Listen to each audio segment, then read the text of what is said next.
Hello and welcome to another OmniFocus Fitness video. Welcome back for those subscribers that I do have. Today we're going to be discussing metabolism. We are going to be discussing the different parts of metabolism. What makes up metabolism and whatever makes up metabolism, how much of an impact do those parts have on our total metabolism. So we're going to look at metabolism as a whole and then break it down into its constituent parts and then figure out the percent that each part plays, and as well as how can we impact metabolism. I mean, a lot of people talk about how can I increase my metabolism. Well, we're going to talk about a few, not everything, because there's so many things that impact metabolism, but we're going to talk about a few of the things that do have a significant impact on our metabolic rate. So, yeah, this video, as usual, is going to be probably pretty long. And after this introduction, there is a menu system, as well as the same menu system is linked in the description box if you would like to skip to various parts of the video. Let's go ahead and move on, shall we? Let's go! Let's do it! Oh, I'm pumped. Are you pumped? I'm pumped. Are you pumped? I'm pumped. Let's do it!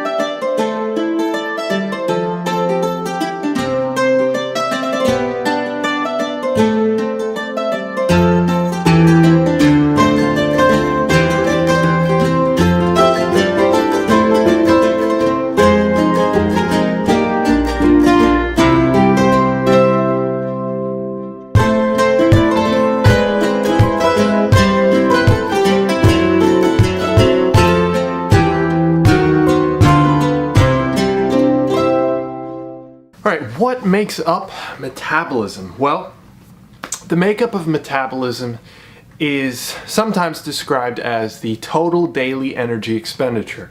So the total amount of energy that we expend on a daily basis is our TDEE. Okay, you might hear about that if you're going to try and lose weight, if you're going to try and gain weight, if you're into exercise, things like that. The TDEE is the number that most people use for their caloric consumption.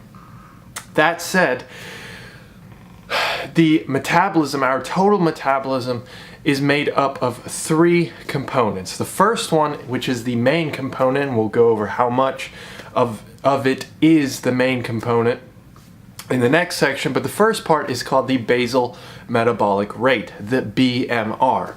Now, the BMR, the basal metabolic rate, is assessed by, think of it this way, if you go to sleep and you wake up in the morning and then you just lay there quietly for 15 minutes and you don't stress yourself out and you don't eat any food and you don't move, you just lay there, that would be roughly your basal metabolic rate. So we're talking about the energy that's consumed by things like your organs, things like your muscles, your tissue, like connective tissue, ligaments, tendons, your brain, which I guess is an organ, but just throwing it in there because it does have a significant impact on its own. Things that are innate, things that don't require you to do anything. You can't do anything about them. They keep you alive. That's basically what I'm trying to say. They keep you alive in the most basic, most primal state that we can possibly be in. At full rest, complete rest, they keep you alive. So that's the first part. The second part is the thermic effect of physical activity. The TEPA. T-E-P-A is the abbreviation.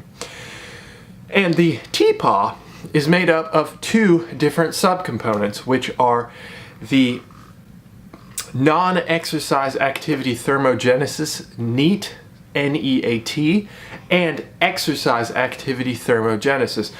Let's first talk about exercise activity thermogenesis. Exercise activity thermogenesis, E-A-T, EAT, is, which seems kind of counterintuitive to call it EAT, but whatever. We'll just move on. That is movement that's planned. So if you're going to go out, do resistance training, if you're going to go sprinting, if you're going to go jogging, physical activities, going for a walk, for 20 minutes or 30 minutes, whatever it is, your movement that you plan in your head, that would be exercise. That would be exercise activity. And that uses, obviously, any sort of movement is going to require a certain number of calories, energy.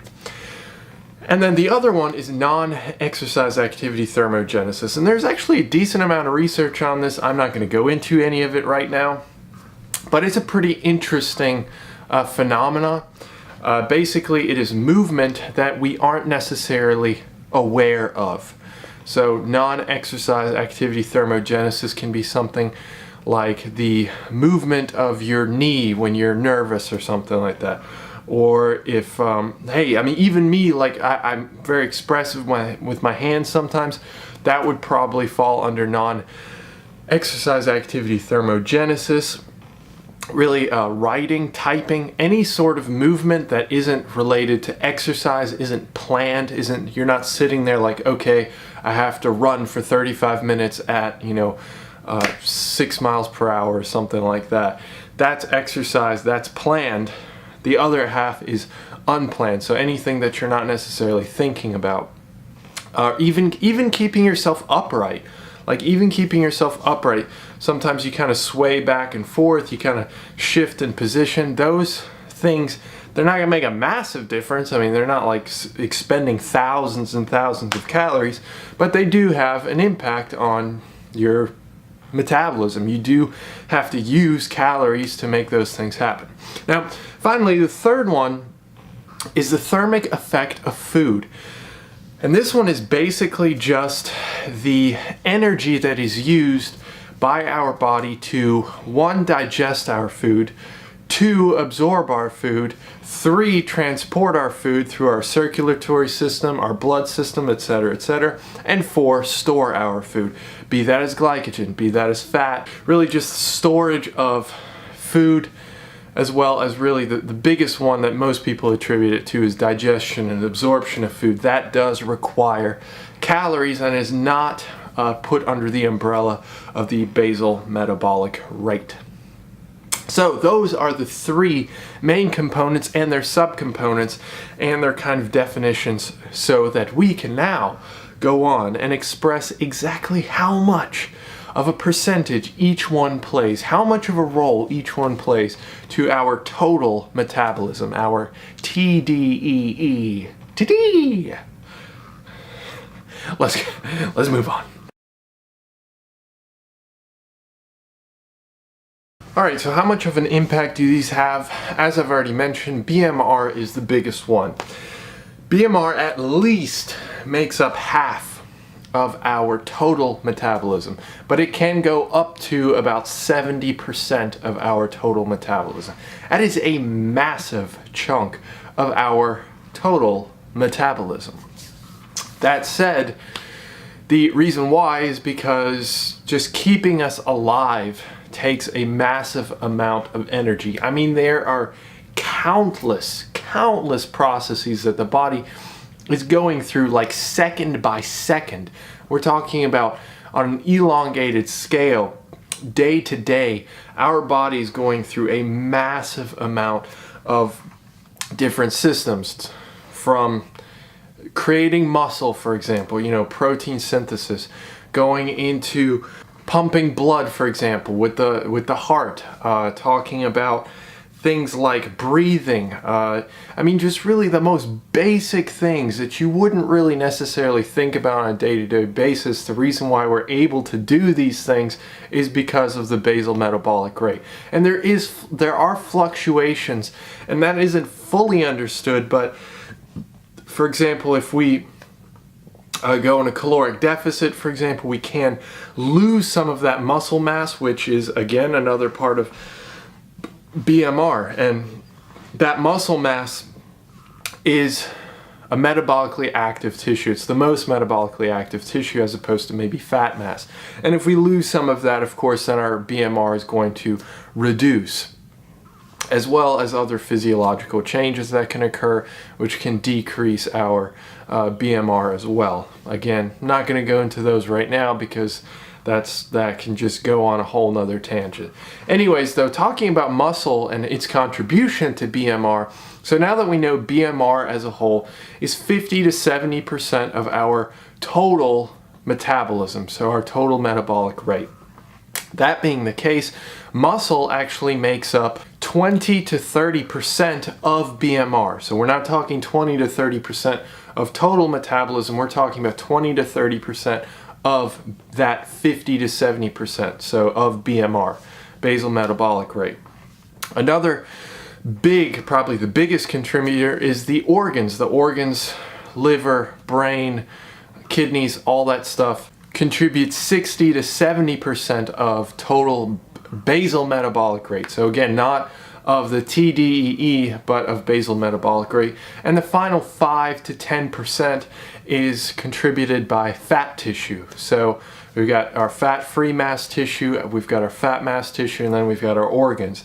And all throughout those systems, that's what makes up our basal metabolic rate, which again is 50 to 70% of our total metabolism. Now the second part is our thermic effect of physical activity, or our TPA. And our TPA makes up roughly about 15 to 30% of our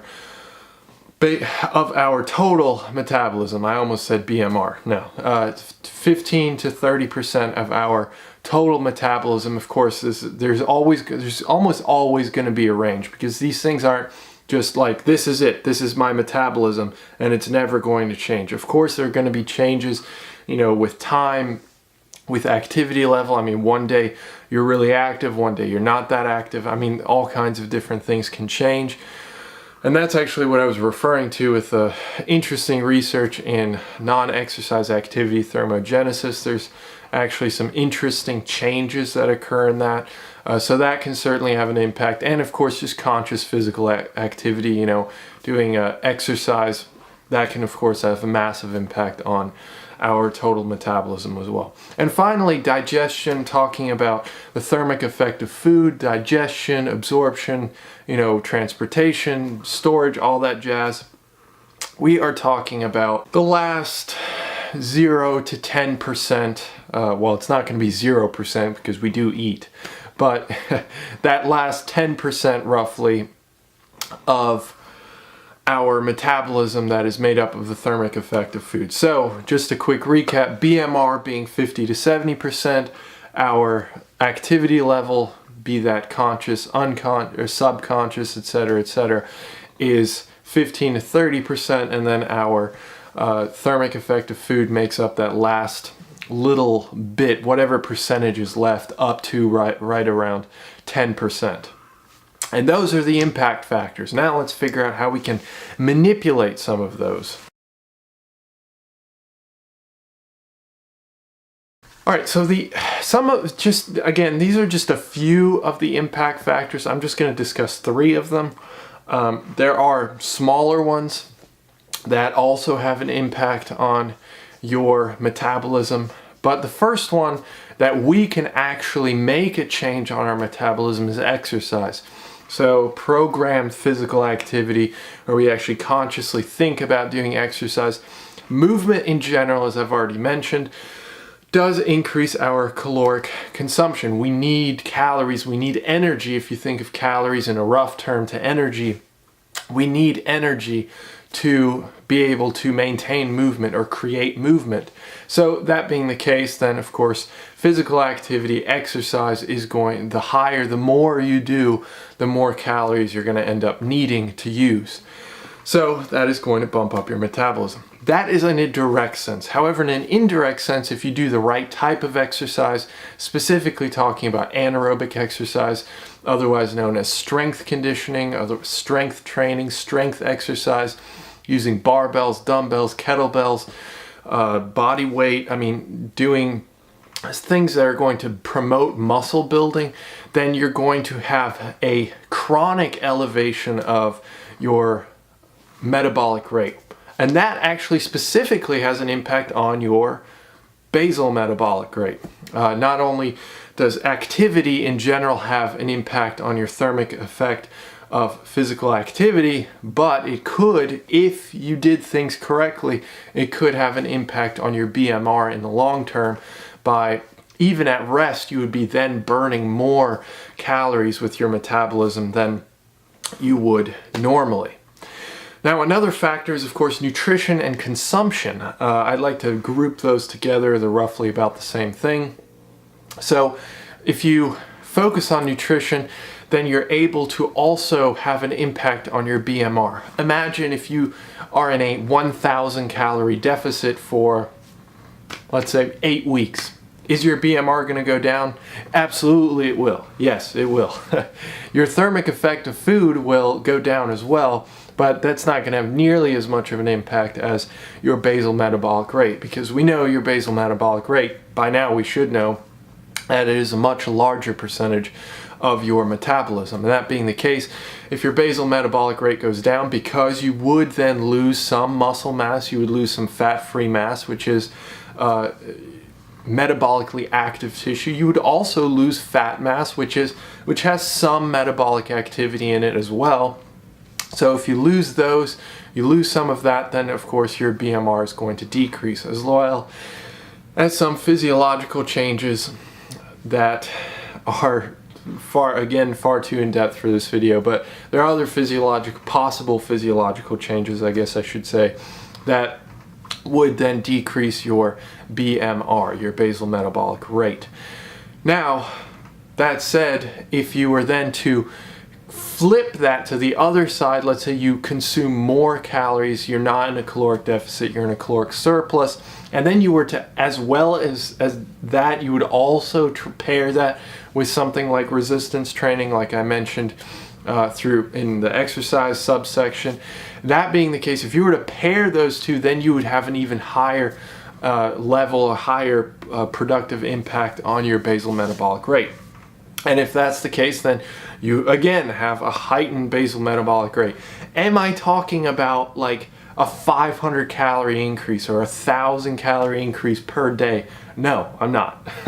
It's not going to be that extreme. It's going to be dependent on the person. But if you think of muscle as metabolically active within like 5 to 7 calories per pound, so if you and then you gain like, I don't know, 10 pounds of muscle, which is definitely doable, even more than that, let's say 10 pounds of muscle, then you've just added 50 to 70 calories per day to your basal metabolic rate, which is, that's a sizable increase. You can eat an apple, or a small apple. Good for you. Oh, I'm so happy for you. Okay, so that's another thing, nutrition and consumption, and then if you were to pair both of those, exercise and nutrition and consumption. Now the third thing I wanted to quick touch on, and it's not something I would promote, it's certainly not something you should probably be doing, but another thing that has an impact is illness. So if you get sick, people sometimes ask, okay, well, should I stay in a caloric deficit, if they're dieting or whatever? Typically the answer should be no, because during illness, your metabolism actually increases. Your basal metabolic rate actually increases from illness, and it does increase enough, especially if you have a fever. If you have a fever, you do definitely see an increase in basal metabolic rate, and the more severe the illness, the more your basal metabolic rate will increase. So that will have a larger and larger impact on your metabolism as a whole. So those are three things that will definitely have an impact on your metabolism, and you can manipulate those, except for the last one. Don't go out and get the flu or anything, and don't go out and, I don't know, try and have surgery on your foot or something. Just be smart, be intelligent. But those first two, definitely you can manipulate those for a better basal metabolic rate, as well as they'll have some small impact on the other two factors as well. This is the summary of the video for those of you that need a quick recap. If not, please subscribe and check out the attached article. Alright, if you tuned out the rest of the video, then don't worry, I've got you covered for a quick recap of exactly what we talked about. we talked about the parts of metabolism. What makes up metabolism? And those parts are the basal metabolic rate, which actually makes up roughly 50 to 70% of your total metabolism. So your total daily energy expenditure, if you've ever heard of that term. The BMR falls under that. So BMR makes up 50 to 70% of your total daily energy expenditure, which is your total metabolism.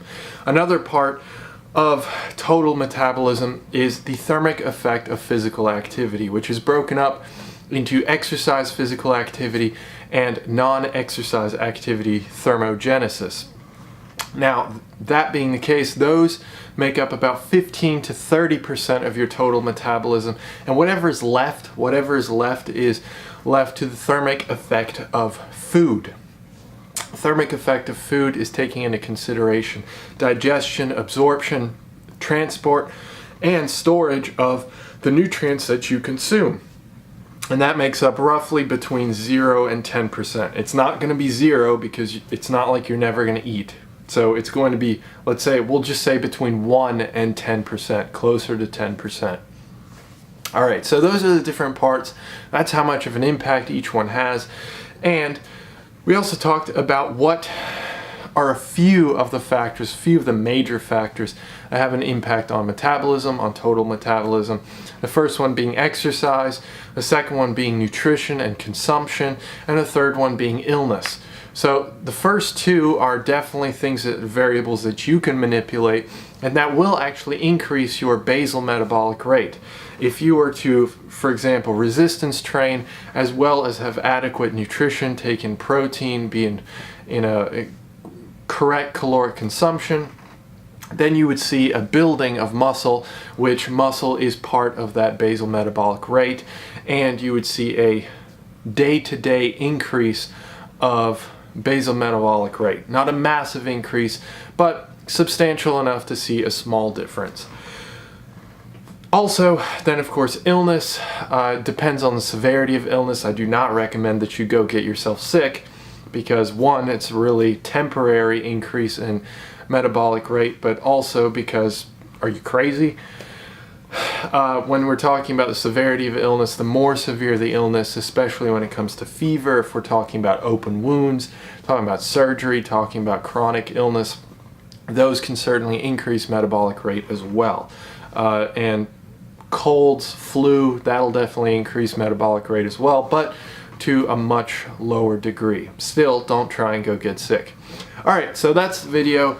That's all I've got to say. If you found it informational, please subscribe. It certainly motivates me when I see people subscribe to the channel, because I really do work tirelessly at these videos and at these articles, which I haven't mentioned yet.